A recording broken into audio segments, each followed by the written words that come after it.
ready. Our senior pastor is ready to preach the gospel for us. Let's welcome Reverend Blen Ramos. Tayo po tayo lahat. Amen. Praise God. Amen. Sino po ang masaya sa tahanan ng Panginoon? Amen. Lahat nga ng masaya, magsabi ng praise the Lord. Praise the Lord. Yan. Nangyari sa aking ano. Okay. If you have your Bible, sige po, magbuklat po tayo ng ating pag-uusapan ngayon at magiging mensahe ng Diyos sa atin na ating pong tatanggapin at paniniwalaan at ating pong ipapractice. Amen. Mawawalan ng kabuluhan ang ating pagpunta ng simbahan kung tayo pumupunta lamang ng simbahan linggo-linggo, pero paglabas po natin, nakakalimutan natin agad yung mensaheng ating tinanggap. Kailangan po ito ay ating mai-apply, no? Maisapamuhay. Sabi mo sa tabi mo, maisapamuhay. Amen. Lalo na po sa takbo ng mundong ito, kailangan lalo natin na makasunod sa kalooban ng Panginoon. Amen. Now let's open our Bible in 1 Timothy chapter 3 verse 16. 1 Timothy 4 verse 7, sorry. Nasa dulo pala ako ng 1 Timothy chapter 4 verse 7. Do not waste time arguing over godless ideas and old wives' tales. Instead, train yourself to be godly. Amen. Pag-usapan po natin ngayon is train yourself to be godly. Amen. Sabi mo sa katabi mo, train yourself to be godly. Ay lahat ay manalangin, dakilang Diyos na tumawag at pumili sa amin. Kami po'y muling nagpapakumbaba sa iyo at nagpapasalamat sa dakilang pag-ibig na ibinigay mo sa amin sa pamamagitan ng iyong anak na aming Panginoon, si Jesucristo. Salamat po sapagkat nakilala ka namin at nagpakilala ka sa amin. Salamat kami, kinuha mo muna sa magulong buhay at inilagay sa buhay na mapayapa. Salamat Panginoon, binago mo po kami at ngayon malayang nakapagpupuri, nakapagsasamba sa iyo. Hinihingi po namin, Ama, na patuloy kang mangusap sa amin. Ikaw ang siyang magturo, Banal na Espiritu. At salamat po, umaasa po kami na may gagawin kang dakilang bagay sa bawat isa sa amin. Sa iyo ang pinakamataas na papuri, karangalan, in Jesus' mighty name. And everybody say, Amen and Amen. Praise God. Bago tayo mo po, pakisabi sa kanan at kaliwa mo, may gagawin sa iyo ang Panginoon. Kakausapin ka ni Lord, sabi mo sa Kanya, mahal na mahal ka ng Panginoon. Amen. Welcome sa ating pong first Sunday ng November. Malapit na po, ilang linggo na lamang. Pasko na? Tama? At isang bagay na inaalala ko, lalo nagno-normal na ngayon, no? Ngayon, bukas na po ang mga mall para sa mga bata. No, nakakatawa, excited na kami ni Mami. Kasi alam niyo po, noong mga nakaraang buwan, noong itong mga nakaraang, actually, ilang taon, no? 2 taon na tayo ay nasa mahigpit na quarantine. Kami nag-iisip lagi kung saan namin pwedeng dali ng mga bata. No? Talagang nahihirapan po kami. May mga pagkakataon kung saan lang ho kami datnan na sasakyan na merong lugar na pwedeng tumakbo ang mga bata. Talagang doon lang ho kami para lang maipasya ng mga bata. Pero ngayon, magbabagong taon, magpapasko pala muna at magbabagong taon, ito tayo ngayon. Mas lumuwag na yung ating quarantine. Magpapasko. Ang nakikita ko po niyan, lalong dadami sa atin yung lugar na kakainan natin. Di ba? Lalo magpapasko. Nako, sigurado ho tayo ay mag-gain na naman ng, di ba? Ng taba. Ayan. No? Mag-gain na naman ho tayo ng mga kilos. Kaya napakaganda po ng ating pag-uusapan. Pero I'm not talking about training yourself para lang gumanda ang iyong katawan. Napakahalaga po ng training. Sabi sa katabi mo, napakahalaga ng training. Yung pong ikaw ay mag-e-exercise, mag-e-effort, no, meron kang goal, no, napakahalaga niya. Parang itong picture na ito. Isa pong lalaki, nakita ko sa internet na ganyan siyang kapayat. Parang katawan ni Pastor Mark. Hindi, malayo. Parang sila, ano ba yan? Mark Bautista, nandiyan si Mark Bautista. Hindi, mas may laman naman si Brother Mike dyan. Pero ginawa niya, sa kabila ng kanyang katawan, nag-train, nag-exercise. Talaga naman pinilit niya yung kanyang sarili. Alam niyo po, ito na yung kanyang picture ngayon.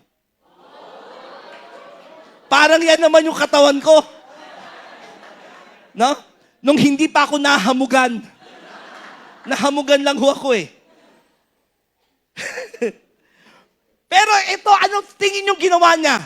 Bakit nakarating siya mula sa ganitong kalagayan? No, yung pong nasa, ano ba yan? Nasa kaliwa, napunta siya doon sa ganung katawan. Ano kayang ginawa niyan? Tingin nyo? Ha? Lumamon ng lumamon? Ano kayang ginawa niyan? Nag-gym, nag-workout, nag-training, di ba? Nagpigil sa sarili kahit na masarap na pagkain, di ba? Matatamis, binagbawan niya kanyang sarili para makarating siya sa ganyang kalagayan. Now, ang problema po ng maraming Kristiyano, hindi ho tayo nag-e-effort na makarating ho tayo doon sa sinasabi ng Biblia. Balikan natin yung 1 Timothy chapter 4, verse 7, yung una ho nating slide. Do not waste time arguing over godless ideas and old wives' tales. Sabi rito ni Pablo kay Timoteo, huwag niyong pag-aksayan ng panahon ang mga bagay na walang kinalaman sa magiging makadiyos. Kasi marami hong ginagawa ang tao. Nagiging abala tayo sa mga bagay na walang kinalaman sa ating pagkatawag sa Diyos. Bagkus, sabi doon, instead, train yourself to be godly. Sabi sa katabi mo, train yourself. Ang katotohanan, nasubukan ko na rin po nung ako'y kabataan. Nang gusto ko pong ako ay gumanda ang katawan. Kasi nung bata po ako, payatot din ho ako. Actually, ang tawag ho sa akin, blend payatot. Yan ang tawag sa akin nung bata. Pag inaasar ako sa eskwela namin, blend payatot. Blend payatot. Payat-payat ko po noon. Pero nung ako ay mag-high school, nagsimula akong mag-gym at nagkuha ho ako ng trainer. Nagbabayad ako sa kanya para i-train ako. Pero alam nyo po, kahit may trainer ka, kung hindi mo didisiplinahin ang sarili mo, wala rin yon. Kaya sinabi ng Bible, train yourself. Sabi sa katabi mo, train yourself. Ikaw ang magte-train ng iyong sarili. Saan? Sa pagiging godly. Philippians chapter 2, verse 12. Nandito na po ba tayong lahat? Maging sa mga nanonood sa atin through online, focus lamang po tayo sa Word of God. Huwag ho tayong pindot ng pindot kung saan. Kahit may notification, huwag kayong aalis sa video na ito.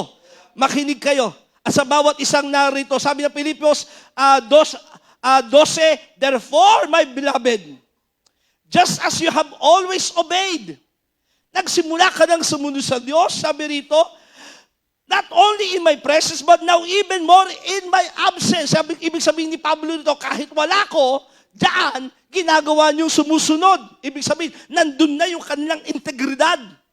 Pero kailangan, continue to work out your salvation with fear and trembling. Continue, sabay-sabay nga natin sabihin, continue.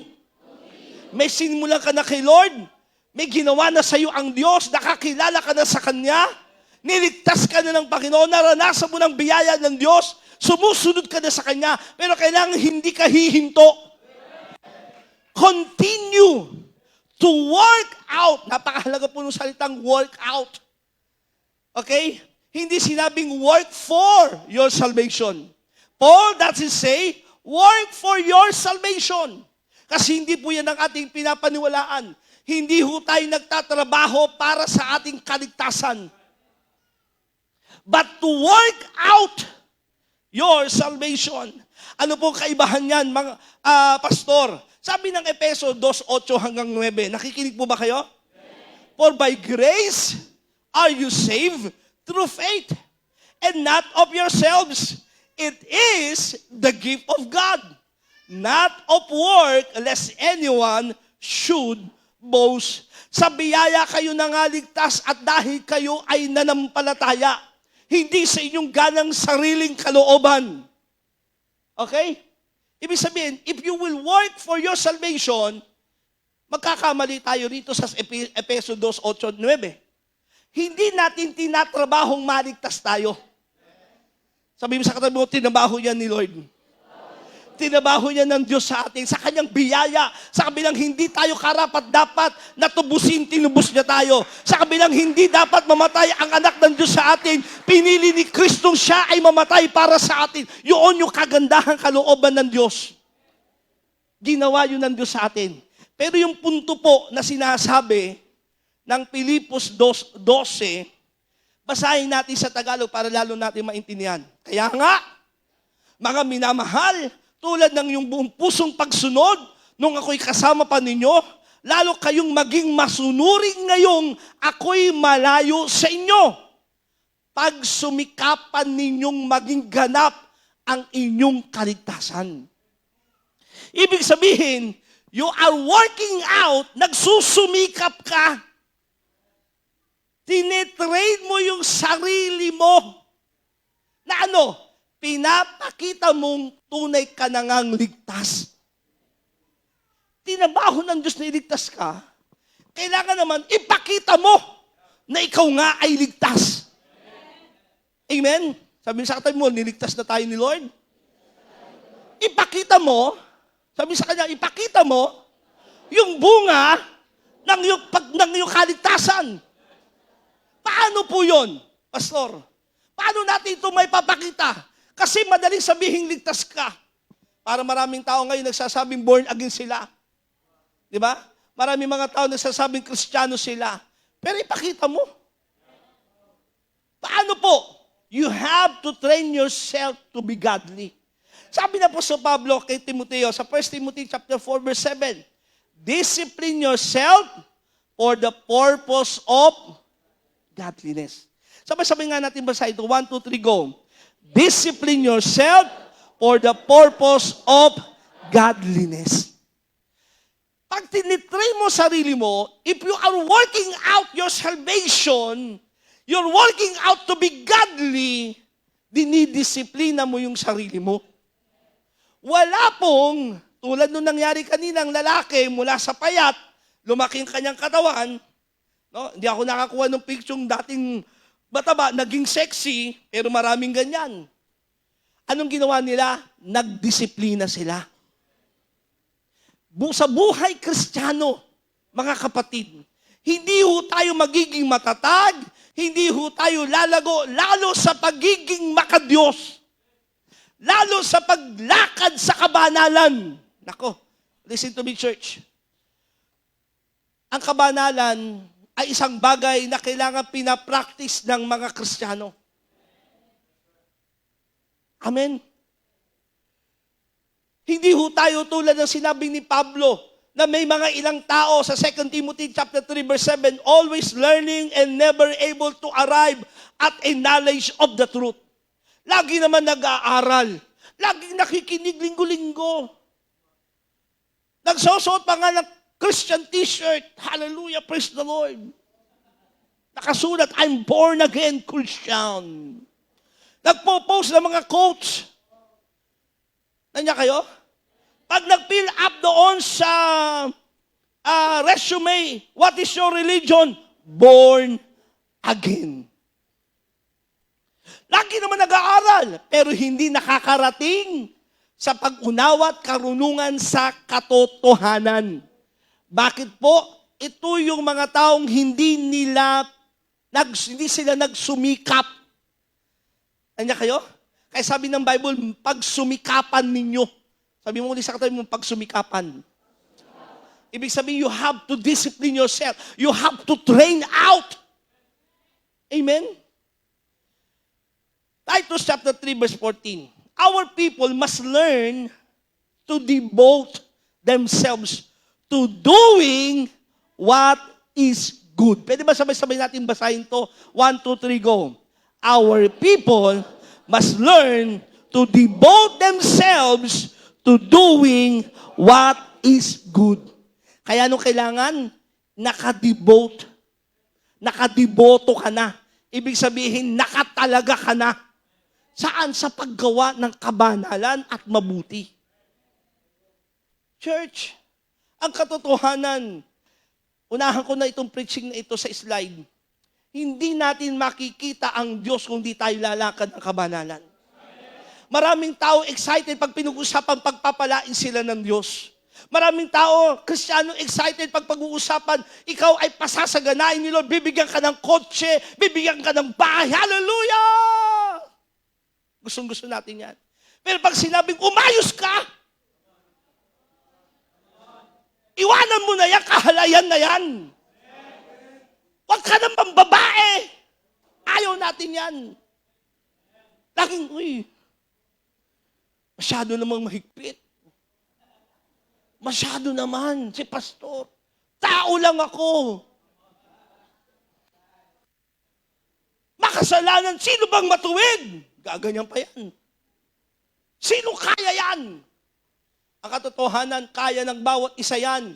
Lalo kung ikaw ay anak ng Diyos at kumikilala kay Kristo Jesus, ang banal na Espiritu ay nasa sayo. Magagawa mo ang lahat ng bagay, maging sa pagsunod sa kabanalan. Hindi po popular ang salitang godliness sa maraming Kristiyano. Akala nilang pagiging Kristiyano, pagtaas ng kamay, pagpunta ng simbahan, pag alam ng mga awiting mga Kristiyano, magkaroon ng mga Christian language na alam. Pero ang totoong pagiging Kristiyano, sabi sa katabi mo, ang totoong pagiging Kristiyano, lumalakad sa kabanalan. Amen? Paano? You have to devote yourself. You have to train yourself. You have to work out. Ipakita mo, nagsusumikap ka.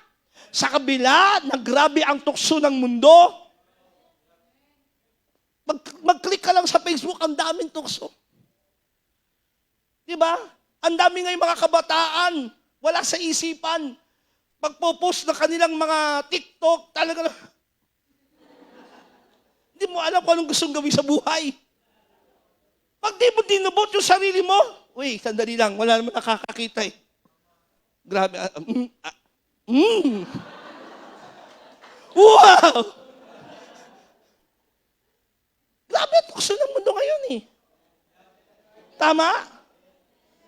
Grabe ngayon ang pang-aakit. Hindi lang mga lalaki na tutukso, maging lalaki rin. Ngayon may mga lalaki rin na TikTok yung mababa.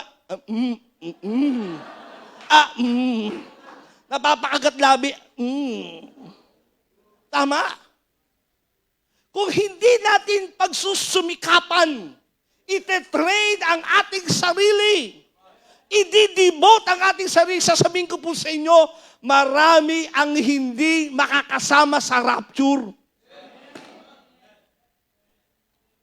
Hindi sapat na pupunta ka ng church linggo-linggo. Pero pag uwi mo, sabi nga ng Biblia, para kang isang taong tumingin sa salamin. Pagkatapos mo makita ang iyong sarili, pagtalikod mo, nakalimutan mo na ang iyong sarili. Di ba maraming upo sa church, mangangaral ang pastor, nakikita yung sarili nila sa tinuturo ni pastor. Sabi pa nga nung iba, parang pinariringgan ako ni pastor. Ilan sa inyo ang nang pumunta kayo sa church, parang feeling nyo, pinaparinggan kayo ni pastor, taas ang kamay. Di ba? Sabi pa nga nung isa, kinagano yung asawa niya, sinumbong mo ba ako kay pastor?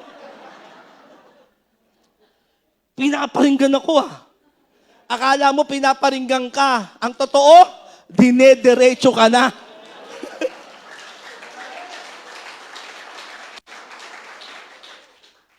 So you have to train yourself for spiritual discipline.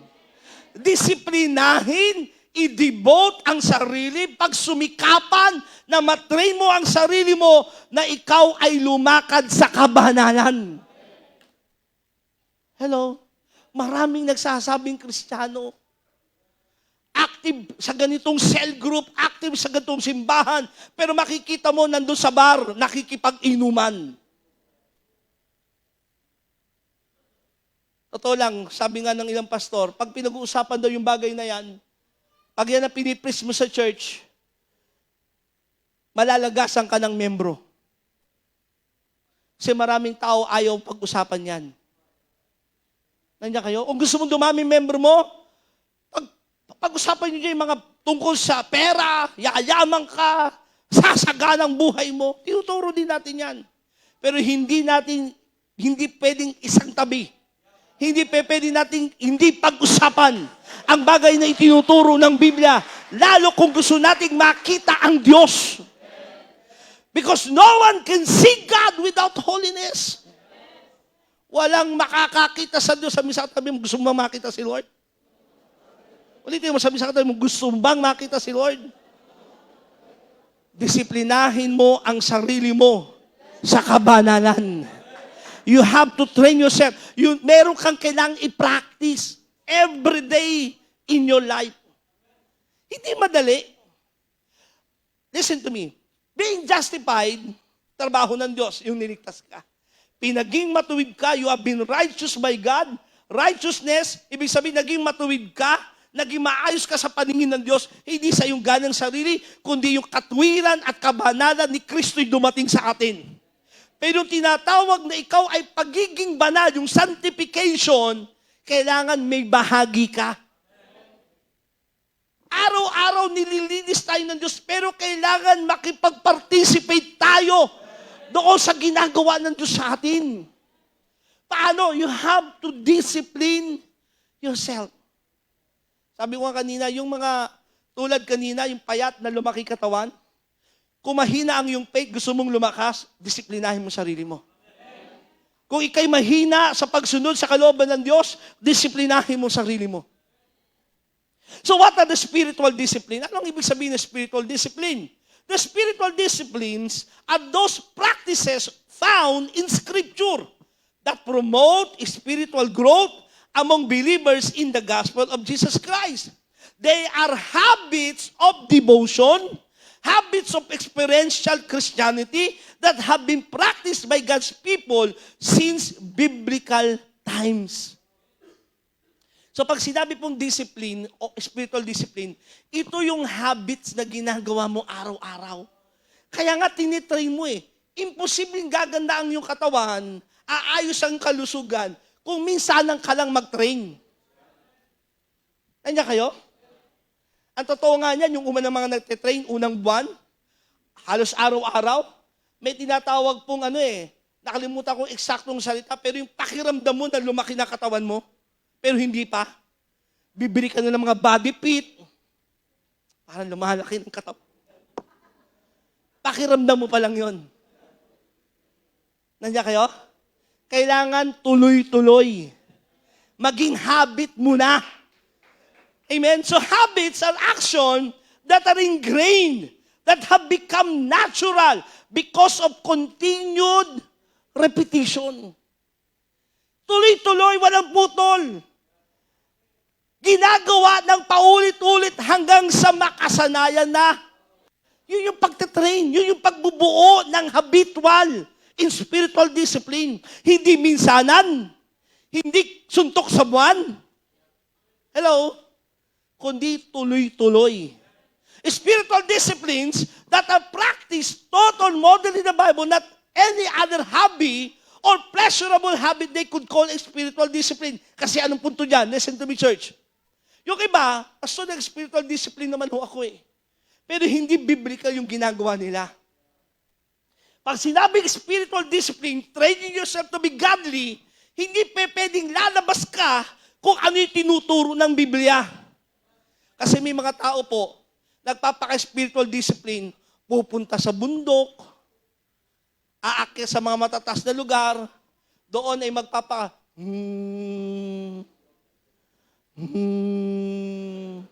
hanggang sa umaangat na sila dahan-dahan. Hindi po yung spiritual discipline. Nandiyan kayo? Yung iba nag-aalaga ng mga halaman. Ngayon, uso yung tinatawag na plantitas, tama ba? Plantitas man tawag dyan. Abang ginagawa nila yung spiritual discipline na daw yon. Hindi. Ang spiritual discipline, ito'y ayon sa utos ng Diyos. So ano yung dapat natin i-train sa ating sarili? Sino rito gusto i-train ang pagiging godly sa buhay? Parang yung iba ayaw maging godly ha. Sabi mo sa kanila, ba't ayaw mo maging godly? Sinong gustong maging godly pa kay Lord? Yung pang tayo ay araw-araw binabago ng Diyos. Araw-araw binabago tayo ni Lord. Pagising ng umaga, may tinuturo agad si Lord na bago sa ating buhay. Na mai apply natin muli para sa paglago kay Lord. Amen? So ano-ano yung mga spiritual training na yan? Spiritual training of, number 1, reading and obeying God's Word. Gusto mong gumanda yung katawan mo sa itong physical? Araw-araw ka kumain ng tama. Tama? Sabi nga ni tama o tama? Tama. So ganun din, sa spiritual discipline, kailangan araw-araw nagbabasa ka ng Biblia at sinusunod mo kung ano ang inuutos ng salita ng Diyos. 2 Timothy chapter 3 verse 16, all scripture is inspired by God and is useful to teach us what is true and to make us realize what is wrong in our lives. So ang salita ng Diyos pala ay inspired mula sa Diyos. Nanya kayo? Ang salita ng Diyos, ang scripture ay mula sa Diyos at magagamit upang turuan tayo kung anong totoo at ma-realize natin kung anong mali sa buhay natin. Kaya nga ang Word of God parang salamin ng buhay. Nakikita mo, nabasa mo sa Bible, magpatawad ka. Ma-realize mo, may sama pa pala ako ng loob sa nanay ko. Ma-realize mo, may sama pa pala ako ng loob sa kaibigan ko. Ay, ititry mo yung sarili mo, paano ko ilalabas itong sama ng loob ko to? Paano mawawala ito sa akin? Ititry mo yung sarili mo, di magre-release ka ng pagpapatawad. Ngayon, makakasalubong mo ngayon sa kanto. Okay? Ano ngayon ang dapat mo itrain sa sarili mo? Imbis na magalit ka, imbis na hindi mo pansinin, itatrain mo nga Sabi nila, magpatawad ako at kumalimot. Hi, sister. Hi, brother. Kakamayan mo. Kahit sa una, parang, mahirap tong ginagawa kong to. Parang gusto kong sabunutan to Pero tinetry mo sarili mo. Hanggang bandang huli, nasusunod mo na ang Diyos. Pag nakita kayo, kaya mo nang yakapin. Kaya mo nang regaluhan. Bakit? Naunawaan mo sa salita ng Diyos. Paano mo naunawaan yon? Nag-aaral ka. Nagbabasa ka. Nakadibot ka sa pag-aaral. Kaya nga tawag, devotion. Di ba tinuturo sa J-group nyo, magkaroon kayo ng, o bakit devotion? To devote yourself to the Word of God. Marami sa atin, mas alam pa yung mga post ng kaibigan nyo sa Facebook. Follow kayo ng follow. Scroll kayo ng scroll sa mga Facebook. Pero yung Bible, ayaw nyo man lang basahin. Tanong mo yung katabi mo, may Bible ka ba? Isang training na pwedeng gawin, JTG Manila Church. Huwag lang kayong may Bible sa Facebook o sa sa cellphone nyo. Magkaroon kayo ng literal na Bible na hawak. Pastor, di na uso yan. Pastor naman. Gusto mo i-train yung sarili mo? Nandiyan kayo? Hello? Karoon ka talaga ng Bible. Kung saan bubuklatin mo araw-araw. Kasi bakit? Hindi mo matetrain ang sarili mo pag cellphone ang hawak mo o laptop nang nagbabasa ka lang. Bakit? Tuwing pagbabasa mo mamaya, mayroong notification sa taas. Lalo ang nag-message sa'yo, crush mo. Uy, mamaya na yung Bible. Crush ko to O nabasa mo, magbabayad ako ng utang. Naku, Bible, mamaya na. Kailan daw magbabayad? Ang daming istorbo. Pag magte-train ka, nandiyan kayo, walang nagte-training nagaganda katawan, na habang nagte-train, 2 buwan, 1, 2. Punta muna ako rin, manood muna ng TV. Balik ulit sa... Walang ganun. Ang nagte-training talaga para gumanda ang kanilang katawan, devoted yan, 1 to 2 hours. Yung iba nga, 3 oras pa. At hindi yan humihinto lang yan. Alam nyo kung ano? Ihinga ng konti, inom ng tubig. Tuloy na naman yan. Ganon yung pagtitrain. Ganon din po sa Word of God. Gusto niyo i-train sarili niyo sa pagbabasa ng Bible at makasunod? Huwag kayong gumamit lang ng cellphone. Sinong walang Bible dito? Literal na walang Bible? Taas ang kamay. Ay, may mga kapatid tayong walang Bible. Bigyan niyo, Pastor Mike. Hingin mo kay Pastor Mike, ha? Okay, Han. Deuteronomy chapter 5, verse 1. Moses summoned all Israel and said, Hear Israel, the decree and laws I declare in your hearing today. Learn them and be sure to follow them. Sabi ni Moses, binasa niya yung declare, yung mga decree ng Bible, mga utos ng Biblia. At ang sabi niya, pag-aralan nyo ngayon ito at upang matupad nyo. Make sure. Siguraduhin mo, sabi sa atin mo, siguraduhin mo. Na hindi ka lang nag-aaral, kundi tinutupad mo. Because develop the training and habit of after reading the Word of God, then apply and obey the Word. Ang totoong training na magiging habit, okay, listen ha, ang totoong training na magiging habit, pag may nabasa kang Word of God, pag umupo ka ng every Sunday, midweek, J-group, at may natutunan kang bagong bagay tungkol kay Lord, i-apply mo agad. Hello? Kaya minsan di tayo nade-develop bilang Kristiyano, tingin kayo lahat sa akin. Matagal mo nang naririnig yung katotohanan, ayaw mong gawin. Lalo pagka tungkol sa pera, sabi ng Bible, at linggo-linggo rito sinasabi, binubuklat, binabasa, Malakay chapter 3. Kabisado na lang. Ayoko na pakinggan yan. Alam ko na yan. Pero hindi mo naman sinusunod. Amen. Kailangan i-apply mo. Luke chapter 11 verse 28, but even more blessed are all who hear the word of God and put it into practice. Saan galing ito? Sabi ng mga habang nangangaral ng Panginoong Hesus, may sumigaw, mapalad ang babaeng nag-alaga kay Kristo. Nag-alaga at nag-aruga, nagpalaki kay Kristo. Pero sumagot si Jesus, alam niyo bang mas mapalad? Ang mga sumusunod sa aking mga utos. Kaya pag sinunod mo ang utos ng Diyos, mas mapalad ka pa kay Blessed Virgin Mary.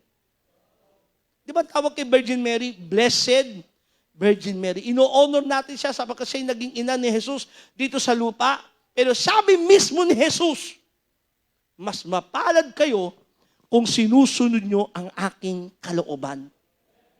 For Samuel chapter 15, verse 22 to 23. But Samuel replied, what is more pleasing to the Lord? Your burnt offerings and sacrifices or your obedience to His voice? Listen, obedience is better than sacrifice and submission is better than offering. The path of rams, rebellion is as sinful as witchcraft. Listen to me. What is rebellion? Rebellion is doing your own thing. Obeying your own self. That is rebellion. Pag sinusunod mo sarili mo, nasa, laman, gusto mo, rebellion yun sa Diyos. Paano kailangan mong gawin? Kailangan sumunod ka. You obey to His voice. You have to listen and obey. And stubbornness as bad as worshiping idols. Ang pagiging matigas ang ulo. Katulad din ng sumasamba ka sa mga idolo. Galit na galit tayo doon sa mga sumasamba sa mga Diyos-Diyosan. Pero ikaw pala na ayaw sumunod sa Diyos, para ka na rin sumasamba sa Diyos-Diyosan. So because you have rejected the command of the Lord, He has rejected you as a king. Tatakbil ka ni Lord. Di ba sabi ng Mateo 7:21, hindi ko kayo kilala, manggagawa ng kasamaan. Bakit? Ayaw niyong sundin ng Diyos. So ano kailangan gawin? I-train mo yung sarili mo. Pagbabasa mo, pag-aaral ng Word of God, pakikinig na salita ng Diyos, sundin agad. Narinig mo, ipangaral si Kristo. Narinig niyo naman yun, di ba? Ilang beses niyo narinig, ipangaral niyo si Kristo. Sabihin niyo tungkol kay Kristo. Narinig natin yun. Pero paglabas, ilan talaga ang nangangaral tungkol kay Kristo? Tingnan mo ngayon katabi mo. Ayan. Parang may question mark, no? Kung gusto nating mamuhay tayo, na tayo ay tumatatag. Sabi nga natin, nakaraang Sunday, yung solid foundation ng Kristiyano, kailangan you listen, you obey. Amen? Kasi maraming Kristiyano, listen to me, allow me to say this. Ang totoo, parang gawa ng China. Yung pagiging Kristiyano mo, ampaw. Sabi mo sa katabi mo, huwag kang ampaw. Ano yung ampaw? Pag kinatok mo, walang laman. Katokin mo yung katabi mo. Tignan mo nga kung may tunog, may laman ba yan?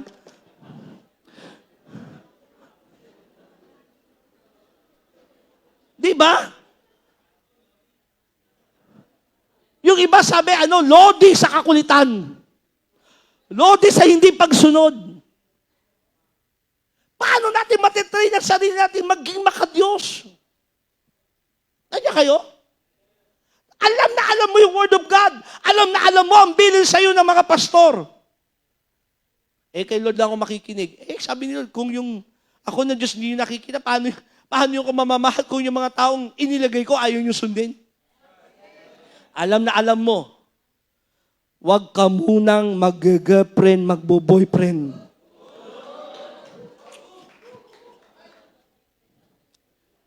Wala naman nakakaalam eh. Tayong dalawa lang ha. Secret love. Paano may titry na sarili mo maging godly? Pastor, ang Diyos ay pag-ibig, umaapaw ang pag-ibig ko. Kaya lahat, mahal ko silang lahat. Train yourself. Sabi sa katabi, train yourself. Magkaroon ka ng spiritual discipline, disiplinahin mo sarili mo. Ang pagdidisiplina, hindi madali. Bakit? Sinusupin mo yung sarili mo. Gustong-gusto mo nang manligaw, kaya lang. Kailangan ko disiplinahin sarili ko. Nag-aaral pa ako. Wala pa nga akong pera eh. Hihingi pa nga ako ng pera sa nanay ko eh. Titigan mo yung katabi mo. Mabuti. Sabi sa katabi mo, huwag kang ampaw. Disiplinahin ng sarili. Paano? Pag alam mo ang Word of God, sumunod ka. Pangalawa, spiritual training of worship. Isang bagay na ikaw ay lalago, tatatag. Nandiyan kayo? May kakaroon ka ng spiritual at godliness sa buhay. Itry mo sarili mo pagdating sa pagsamba kay Lord. Psalms 145 verse 1 to 3. Sabay-sabay basahin ha. 1, 2, 3, go. I will exalt you, my God and King, and praise your name forever and ever. I will praise you every day. Yes, I will praise you forever. Great is the Lord. He is most worthy of praise. No one can measure His greatness. So, kailan ang pagsamba kay Lord? Linggo-linggo lang ba? Ano sabi diyan? Every day. I will exalt you, my God and King. Praise your name forever and ever. I will praise you every day. Yes, I will praise you forever. So, ang pagsamba kay Lord, kailangan natin gawin para tayo ay magkaroon ng godliness sa buhay. Araw-araw ang pagsamba kay Lord. Sabi sa katabi mo, dapat buhay mo na ang sumamba. Bakit ano kahalaga ng pagsamba? Ilang bagay. Worship shifts your focus from problem to problem solver. Pagka nag-worship ka kay Lord, napapalitan yung iyong isipan sa problema tungo doon sa may solusyon sa problema. Alam niyo ba kung sino solusyon sa problema niyo? Hindi rin kayo, ang Diyos. Kaya pag sumasamba ka kay Lord, nauunawaan mo yan. Worship is a state of spirit. Estado ng spirito ang pagsamba. Hindi lang yan aksyon, tataas ang kamay mo, sasayaw-sayaw ka, kundi estado ng spirito mo lagi ang pagsamba araw-araw. Dinidisiplina mo yung sarili mo. Amen? Disiplinado ka ang paggising ng umaga, mag-pray, mag-worship. Sasabihin ko sa iyo, yan ang pagtitrain sa sarili para maging godly. Pag wala kang panalangin, wala kang devotion ng Word of God, wala kang pag-worship, sasabihin sa iyo, mahihirapan kang makasunod sa pagiging makadiyos. At puro ka lang panonood ng TV, hawak mo puro cellphone, Facebook dito, Netflix doon, sasabihin ko sa iyo, ampaw na Kristiyano ka. Dadating ang bagyo, dadating ang alon, dadating ang problema ng buhay, mawawala ka. Hindi ka tatatag. Pag ganun yung katawan mo, ganun kapayat sa espiritu, pag nakaharap ka ng isang demonyong malaki, parang titirisin ka lang yan eh. Kita nyo, maraming Kristiyano hindi makalaban sa kanilang pananampalataya pagdating sa mga pagsubok. Bakit? Hindi didisiplina ang sarili sa Diyos. Ang pagsamba ay estado ng Espiritu. Hindi lang sa bibig. Matthew 15 verse 8 to 9, these people draweth nigh unto me with their mouth and honor me with their lips, but their heart is far from me. But in vain they do worship me. Walang kabuluhan ang kanilang pagsamba. Bakit? Sa bibig lang. Kailangan disiplinahin ang sarili sa pagsamba. Kaya pag tayo nagtitipon, mga kapatid, focus in worship. Kung ayaw yung katabi mo, ikaw, disiplinahin mo sarili mo. Huwag kang papaistorbo. Natutuwa ako sa ibang mga kapatid natin, kahit minsan magulo na yung tugtuga, sayo pa rin sayo ko. Okay yun.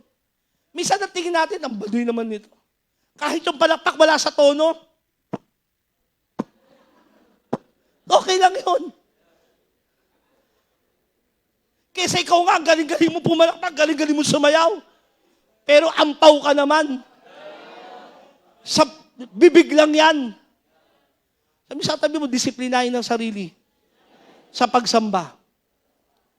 Pangatlo pala, spiritual training of active prayer life. Hindi pa pwede, hindi kasama yan. Ito yung mga basic training na kailangan nating gawin. Panalangin sa buhay. Some important consideration, spiritual discipline of prayer is to become a reality in our lives. Ilang mga bagay na kailangan natin i-consider. Kung gusto natin disiplinahin ang ating sarili sa panalangin sa buhay natin, number 1, kailangan mo ng quiet place. Mahirap mag-pray kung nandiyan sa paligid mo napakagulo. Tama? Tulad ng Panginoong Jesus, Luke chapter 6 verse 12, now it came to pass in those days that he went out to the mountain to pray and continued all night in prayer to God. Yan isang kukonsider mo kung gusto mo magkaroon ng disiplina sa panalangin. Parang ganito. Di ba kung titry mo sarili mo, gumanda ang katawan mo, saan ka pupunta? Sa gym. Hindi pa pwedeng nagpapaganda yung gusto mong gumanda ang katawan mo, pero puro eat all you can ka. Hindi yun tamang lugar. Amen? Karoon din sa pagdidisiplina sa spiritual, sa pagiging godly, sa panalangin, kailangan i-consider mo, may lugar ka ba ng panalanginan? Alam niyo po, kung kayo nahihirapan sa inyong lugar, kasi may mga bahay po ang kapatid natin, na talaga namang sa isang maliit na bahay, may 12 pamilyang nandun. May ganun talaga eh. May 5 pamilyang nandoon. Ang hirap mag-pray. Bukas ang simbahan natin kung magpe-pray kayo. Punta lang kayo rito, lumuhod kayo. Kasi dito naman madalas, hindi bukas lahat ng ilaw. Upo kayo dyan, mag-pray kayo. Pa-schedule lang ho kayo sa ating secretary. Para alam namin darating kayo. Kung wala kayong lugar. Kasi ang church ay lugar ng panalanginan. Kailangan may disiplina tayo sa panalangin. As believers who wants to develop a passion for prayer and communion with the Lord, we need to have our secret place of communion. Natutuwa ko sa mga nalalaman ko, pumapanik pa ng bundok, pumupunta pa ng bubong, para lang mag-pray. May hideout sila sa ilalim ng kisame. Doon sa kisame, nagpe-pray. Sa ilalim ng kanilang Sa ilalim ng lupa, nagpe-pray. Walang lugar eh. Naghukay para doon mag-pray. Yun talagang, yun yung ginagawa mo yung sarili mo, naghahanap ka ng paraan para i-train ang sarili mo. Di ba, kita nyo nakikita ko kasi yung mga nagtitrain sa sariling gustong gumanda katawan. Walang pang-gym, walang pang-buhat. Alam niyo ginagawa nila? Balde. Kung ano-anong magsisemento, lalagay ng semento. Bakit? Naggagawa sila ng paraan. Kasi may goal sila eh. Kung may goal ka sa spiritual discipline na ikaw ay maging godly, gagawa ka ng paraan. Hindi puro ka excuse eh. Pastor, wala naman kasi kaming lugar eh. Wala naman kaming No, you make your way. Matthew chapter 6 verse 6, but when you pray, go away by yourself, shut the door behind you and pray to your Father in private. Then your Father who sees everything will reward you. Sumunod, consider to prayer. A quiet time. Kailangan din may time na tahimik para mag-pray. Jesus prayed early in the morning. Mark chapter 1 verse 35. Now in the morning, having risen a long while before daylight, bago pa sumikat ang araw, he went out and departed to a solitary place. And there, he prayed. Si Jesus, may lugar, merong siyang quiet time. Talagang, yung kailan tulog pa ang mga tao, doon siya magpe-pray. Mahirap ka ang devotion prayer mo, oras ng trabaho at sa opisina mo pa. Mahirapan ka mag-devotion doon. Amen? So, kailangan may lugar ka. Psalms 88 verse 13. But to you I have cried out, O Lord, and in the morning my prayer comes before you. Psalms 119 verse 147, I rise before the dawning of the morning and cry for help. Ang isang pinakamagandang oras, quiet place, quiet time to pray.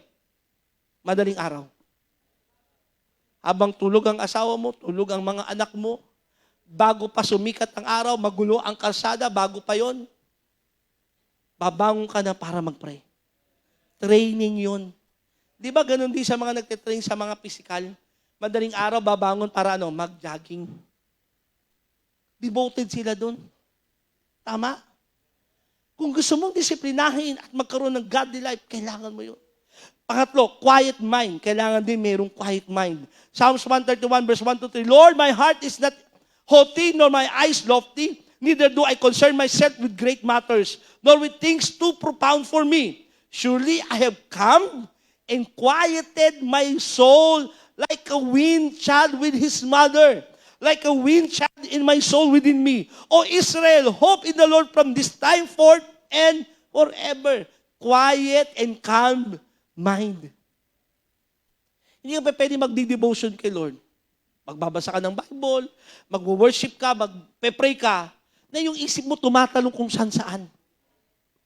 Try mo pati isip mo. Pag devotion time, focus ka. Hindi yung iniisip mo, ang pinagpe-pray mo, Lord, sana sagutin na ako nung nililigawan ko. Tumatalo yung isip mo. Sana bayaran na ako ng may utang sa akin. Quiet mind. Sumunod, spiritual training of godly fellowship. Hindi pwede na mag-train ka pagiging godly nang wala kang ka-fellowship. Hindi mo ma-attain ang godliness life kung sa sarili mo lang. Alam nyo, kahit sa nagte-training, mas mabilis yung kanilang training kapag may ka-partner sila sa training. Meron sila kung tawagin ka-body, meron pa tawag dyan, yung pag magbubuhat, ka-spot. Ganon din sa fellowship. What a great privilege it is to be able to share together in the things of God. Psalms 122 verse 1, I was glad when they said to me, let us go to the house of the Lord. Ganyan pa rin ba kayo? Masaya kayo pag naririnig nyo, linggo na, pupunta kayo ng simbahan, may galak pa bang yung puso? Sino rito masaya pang pumunta ng gawain ni Lord? Sumigaw ng amen. Sabi rito, I was glad then when they said to me, let us go to the house of God. Sumunod, ano pang itetrain natin to be godly? Ito, maraming tatas ang kilay. Spiritual training and habit of giving. Hindi pwedeng spiritual ka, pero maramot ka. 2 Corinthians chapter 8, verse 7, since you excel in so many ways, in your faith, your gifted speakers, your knowledge, your enthusiasm, and your love from us, I want you to excel also in the gracious act of giving. Damang lumalago na kayo, sabi ng Panginoon, ng salita ng Diyos. Kailangan din naman mag-excel kayo saan? Sa pagbibigay. So ito, very elementary ang mga pinag-usapan natin para maging godly tayo sa Diyos. Makasunod tayo sa kanyang kalooban, mga kapatid. Ikaw ay, number 1, tinatay yung sarili mo saan? Sa pagbabasa ng Biblia at pagsunod. Hindi ka lang magbabasa, kundi susunod. Kailangan meron kang worship. Meron kang prayer. Di ba? May devotion ka. Tama? May worship time ka. Then, may giving ka. Sabihin ko sa'yo, pinapractice mo yan. Mahirap sa una, pero tinetry mo yung sarili mo. Unti-unti, nagkakikita mo yung spiritual mo, lumalago, lumalakas. Kahit makasalubong mo ang kaaway, hindi ka matatakot. Amen? So now, why godliness matters? Dito tayo matatapos. Bakit ba mahalaga ang maging makadiyos? Godliness has to do with acting upon what you know. Not how much you know. Godliness is always, practical. Hindi ka naging godly, hindi dahil sa dami ng alam mo. Okay? Sabi sa tabi mo, hindi yan sa dami ng alam. Maraming Kristiyano, halos kabisado na ang kwento ng Bible. Pag sinabi mong verse, alam na alam kung saan. Hindi po paramihan ng alam sa Bible ang pagiging godly, kundi kung paano mo ina-apply ang mga bagay na natututunan mo. Godliness is always practical. Practical. Halimbawa, practical, no? May nakita kang nangangailangan ng tulong. Matandang tatawid. Practice mo. Pwede ko ba kayong alalayan? Nandiyan kayo? Very practical ang pagiging godly. Nakakakita ka ng pamilya, kumakain, halos isang pinggan lang yung kanilang pinagkakainan, nagsusubuan sila. Yung tatay halos hindi sumusubo para mapakain ang kanyang mga anak. Nasa restaurant kayo, nasa isang karinderya kayo, nakikita mo, practice. Pwede bang bilang ko kayo ng makakain? Babayaran ko yung pagkain nyo? Very practical. Hello? Sumeldo ka. Katapusan ng buwan. Anong gagawin mo? Practice agad. Lord. Ganitong usapan yung iba na nabibingi. Lord, yung 10 bahagi sa'yo yan. Practice. Practice mo. Huwag mo dadayain.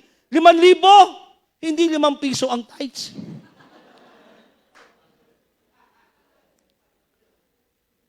Hello? Tama ba? Hindi madali, pero that's practical. Pupunta ka ng simbahan, pupunta ka ng hindi late. Practical. Pupunta ka na rin naman ng simbahan, magbihis ka ng simba. Practical. Yan ang pagpapractice ng sarili. Sabado pa lang ng gabi, pinaplansya mo na isusuot mo. Hindi yung linggo, saka mo iniisip, ano bang pwede kong suot dito? Bira na. Ay, nako, ito na nga lang, kahit pambahay lang. Ang pagiging godly, pinapracticean araw-araw in a practical way. Nakita mo yung pastor, nakasalubong mo, magbigay galang ka. Pinapractice mo eh.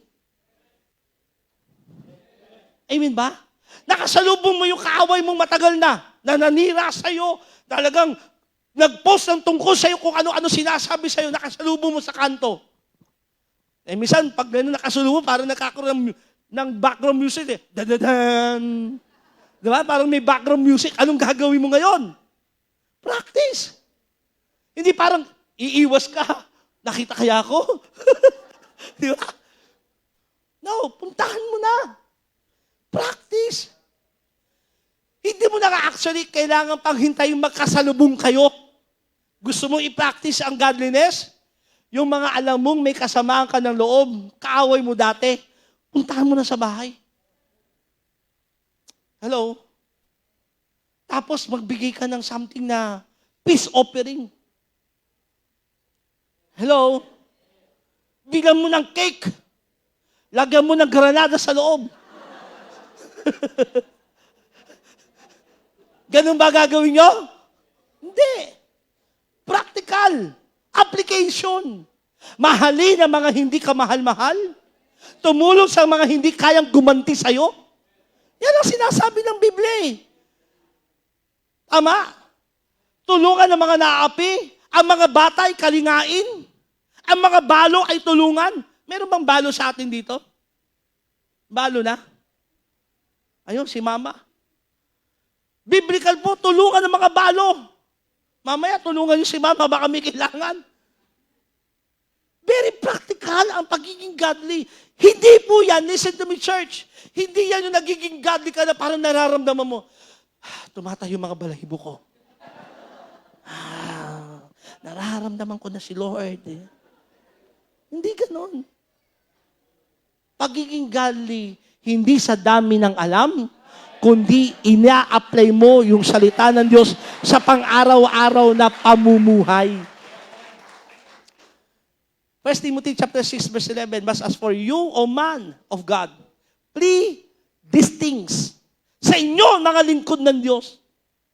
Para lang ba kay pastor yan, sa ating lahat na kinakausap ng Panginoon.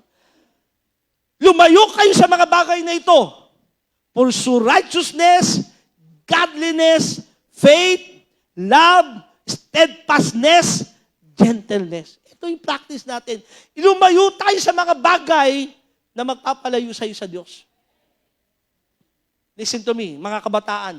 Kahit pogi pa yan, kung hindi Kristiyano yan at magpapalayo kay Lord, di bali na lang kahit 6-footer pa yan.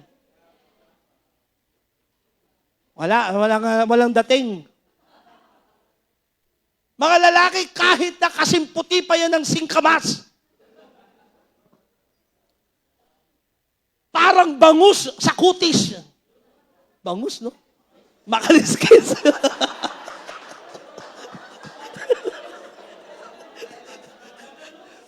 Nabanos pala. Di bangus, nabanos.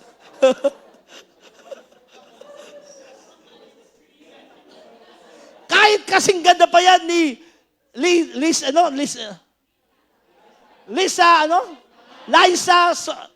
Seborano. Ay, pastor, bihira dumating yan. Ipagpapalit ko na pagiging Kristiyano ko kung si Liza yan. Totoo lang, maraming bibigay pagdating sa ganyan. Yung iba nga, hindi pa nga kamukha ni Liza eh. Liza Seborano. Ibang Liza yung kamukha, bumigay ka eh.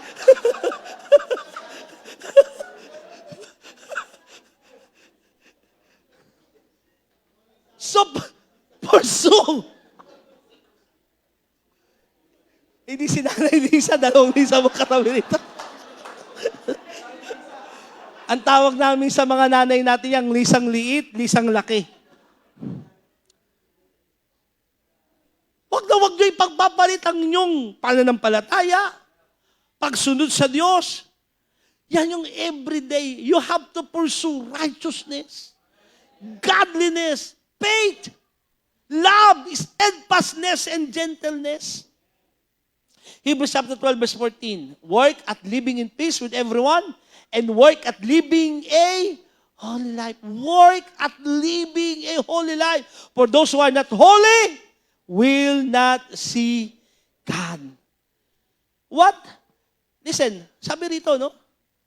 Hindi natin makikita ang Diyos kung di tayo lalakad ng kabanalan. Sino rito gusto makita si Lord? Sabi mo sa katabi mo, gusto mo na makita si Lord ngayon? Hindi ngayon, ha?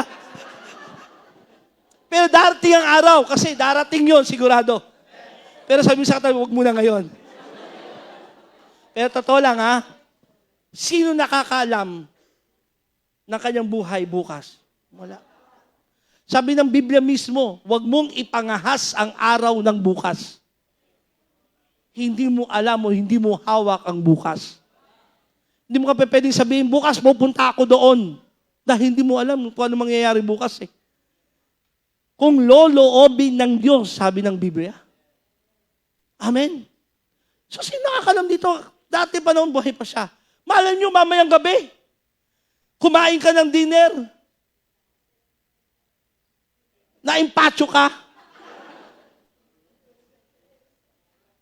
paggising mo, katabi mo ng misis mo, paggising mo, maulap na. May tumutunog ng mga...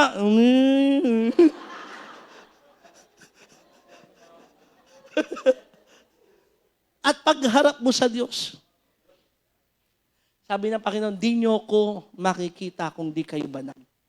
Kasi bakit? Listen to me, church. The truth is, biblical na nasasabi, mabuti man o masamang yung ginawa, pananagutan mo sa Diyos.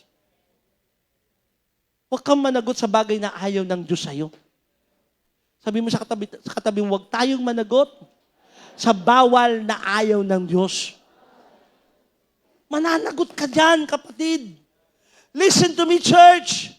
Mga kabataan, mga nanay, tatay, mananagot tayo sa Diyos. Hindi naman sa tao eh. Sa Diyos tayo mananagot at nakakatakot managot sa Diyos. Kaya ano kailangan? You have to live a holy life. Ipuso mo yon. And what's the secret to living a godly life? Jesus Christ is the mystery of godliness. Ito ang pinakamaganda. Dito ako magtatapos. Ang misteryo at ang sikreto ng pagiging makadiyos, bagamat tayo magte-train ng ating sarili, tayo ang magsusumikap, pero ang pinakasikreto ng lahat ng yan. 1 Timothy chapter 3, verse 16. Beyond all question, the mystery of godliness is great. Dakila ang misteryo ng pagiging banal. He is referring to Jesus Christ. Appeared in a body, was vindicated by the Spirit, was seen by angels, was preached among the nations, was believed on in the world, was taken up in glory. Si Kristo, ang tinutukoy ng Biblia rito, ang misteryo at ang sikreto ng pagiging banal. Hindi natin kaya sa ating sarili. Basahin natin sa Tagalog, 1 Timothy chapter 3, verse 16. Hindi maikakaila na napakadakila ng hiwaga ng ating reliyon. Siya'y, si Jesucristo, na hayag na maging tao, pinatunayang matuwid ng Espiritu at nakita ng mga anghel, ipinangaral sa mga hintil, pinaniwalaan ng lahat at itinaas sa kalangitan. So ang punto, ang hiwaga ng misteryo ng ating reliyon at pagiging makadiyos, nakasentro kay Kristo. Hindi natin kaya sa ating sarili. Kaya kailangan si Kristo maging buhay natin. Paulit-ulit natin sinasabi sa church na ito. Gawin si Kristo ang buhay natin. Kasi kung di mo gagawin si Kristo maging buhay mo, mahirapan kang masunod sa kanyang kalooban. Mahirapan kang lumakad sa kabanalan. Kung di ka naman lalakad sa kabanalan, hindi mo makikita ang Diyos. So ano kailangan? You have to train yourself to be godly. At sa training na yan, nandiyan si Kristo, ang banal na Espiritu, para gabayan ka. Amen. Tayong lahat ay tumayo. Hallelujah. Sabi ko nga kanina, maraming tao nagsasabing Kristiyano, pero pag-usapang kabanalan, pag-usapang makadiyos, bingi ang kanilang mga tenga. Malayo ang kanilang pag-unawa. Bakit? Nananaig sa kanilang mga bagay na makalaman. Sabihin ko po sa inyo, masarap ang mga bagay na makalaman pero panandalian lamang. At ang mga bagay na makalaman ay magdudulot sa iyo ng kapahamakan. Ang sino mang namumuhay sa mga bagay na makalaman ay magdudulot ng kamatayan. Ngunit ang namumuhay sa mga bagay na espiritual ay magdudulot ng buhay na walang hanggan. Pursue holiness. Church, JTG Manila family, pursue holiness. Sabi mo nga sa katabi mo, pursue holiness. Train yourself. Devote yourself. Pag sumikapan mo, hindi madali, grabe tukso sa'yo. Pero matuto kang umayaw, matuto kang tumakbo sa mga bagay na ayaw ng Diyos sa'yo. Si Joseph, tinutukso na kasawa ni Potiphar, napakagandang babae. Araw-araw, sabi ng Biblia, pinipilit siyang sumiping sa kanya. Pero ang ginagawa ni Joseph, tumatakbo siya palayo. Huwag kang tumakbo palapit sa tukso, di mo kakayanin yan. Train yourself, tumakbo ka palayo sa bagay na ayaw sa iyo ng Diyos. Ano sikreto uli? The mystery of being godliness? Si Kristo. Ano kailangan mong gawin? Pursue Jesus Christ, you will pursue godliness. Ulitin ko yun, napakagandang revelation. Church, pursue Jesus Christ and you will pursue godliness. Maging si Kristo ang ating habulin, darating sa atin ang buhay na banal. As natin ating kamay, as we worship the Lord, allow God to speak to your life right now. Kamusta ang pagsunod mo sa Diyos?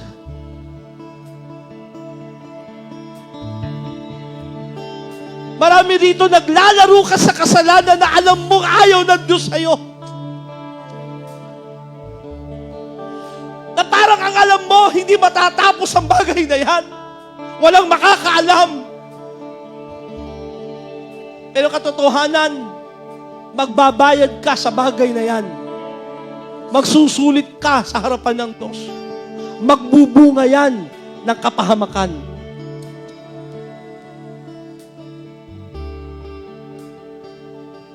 Pursue Jesus Christ and we can pursue godliness. Worship the Lord right now. O Diyos, ikaw sa akin ay huwag magdaramdam. Ikaw ang mahal ko at tanging kailangan. Anong ligaya sa puso at kapahingan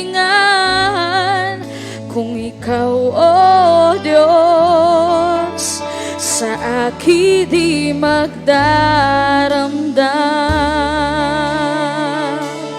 Minamahal kita, Panginoon, iniibig kita, tapat kang totoo. Ang pagtingin mo sa'kin ay pag-ibig. Ang kagalingan ko, kapayapaan ko'y sa'yo. Patuloy tayo sa presensya ni Lord. Ama,